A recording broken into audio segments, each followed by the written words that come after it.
Hey there, and welcome. If you've ever looked at your investments and wished for something a little more steady, a little more predictable, well, you are in exactly the right place. Today, we're going to pull back the curtain on the world of bonds. I know, it can sound a bit complicated, but trust me, we're going to break it all down. Let's get right into it. So, let me just ask you straight up. Are you looking for a more stable, predictable income stream from the money you've invested? If you're nodding your head yes, then you really need to get your head around bonds, because they are one of the main tools investors use to do exactly that. So here's our game plan for today. First up, we're going to tackle the big one. What on earth is a bond? Then we'll look at who's buying and selling them, the whole ecosystem. We'll get into how they're traded, and then put them head-to-head with stocks, because that's a really important comparison. And to wrap it all up, we'll check out a couple of key strategies. Sound good? Let's do it. All right, section 1. What is a bond?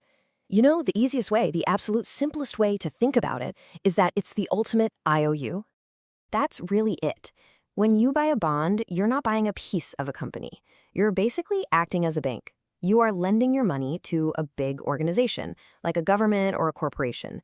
And in exchange for that loan, they promise to pay you back with interest. And every single one of these IOUs has 3 key parts. Let's take a look.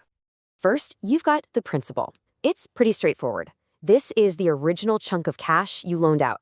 It's the amount you're set to get back at the very end of the deal. Think of it as the foundation of the whole agreement. Okay, next up is the coupon. Now, this is the fun part. This is the interest that the borrower pays you as a thank you for letting them use your money. It's your reward, and it's usually paid out in regular, predictable chunks, maybe once or twice a year. This is where that stable income comes from. And finally, every loan needs an end date, right? For bonds, we call that the maturity date. This is the big day when the IOU comes due. The loan term is officially over, you get your final interest payment, and, most importantly, you get your original principal back in full. So, we've got the principal, the coupon, and the maturity date. That's the what. But what about the who? Who is actually out there issuing all these IOUs? Let's take a quick look at the lenders and the borrowers in this huge ecosystem. Well, it turns out a whole lot of different players do. You've got massive international organizations like the World Bank, you have entire countries like when you hear about US treasuries, even cities and local governments issue bonds. And of course, you have huge corporations and banks who do this when they need to raise a ton of money, way more than they could ever get from a single bank loan.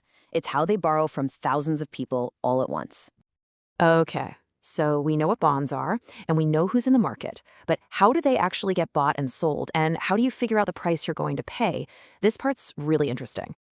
Now, this is a super important little detail. The price you usually see advertised for a bond, that's called the clean price. But, and this is the key bit, it's almost never the price you actually pay. The price you really pay is called the dirty price. And the only difference is this thing called accrued interest. So what is this accrued interest thing? Well, think about it like this. That bond is earning interest for its owner every single day. So if someone sells you their bond halfway between interest payments, it's only fair that they get paid for the interest it's already earned, or accrued up to that point.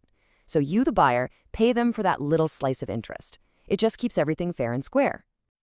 All right, this brings us to a huge one. This is a crucial comparison for any investor thinking about where to put their money. You've heard about stocks, and now you know about bonds. So what's the difference? Let's break it down. Here is the absolute bottom line. When you buy a bond, you are a lender. When you buy a stock, you are a part owner, and that changes everything. As a lender, if the company goes belly up, you're higher up in the pecking order to get paid back. It's safer. The flip side, your potential profit is capped.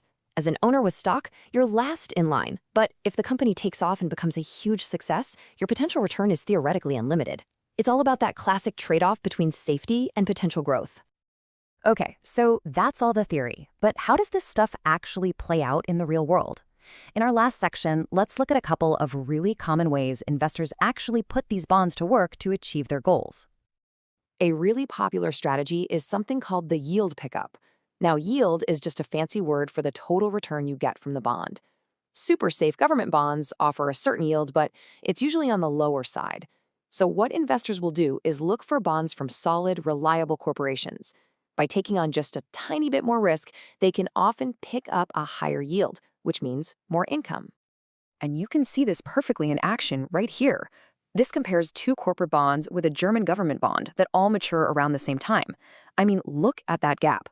The corporate bonds from Fiat and Telefonica consistently paid out a higher return than the government bond.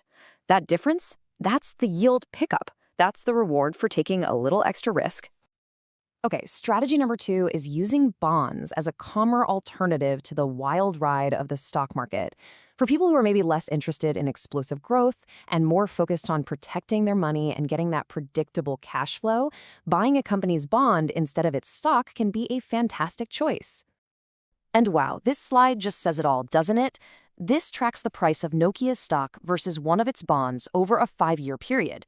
I mean, just look at the absolute roller coaster ride of the stock price. And then look at the bond. It's just a much, much smoother journey. For an investor who wants to sleep at night, the bond was clearly the steadier choice. So let's pull this all together. What are the big things to remember? At its heart, a bond is just a loan that pays you interest. Simple as that. They're generally safer than stocks, but that safety comes with lower potential returns.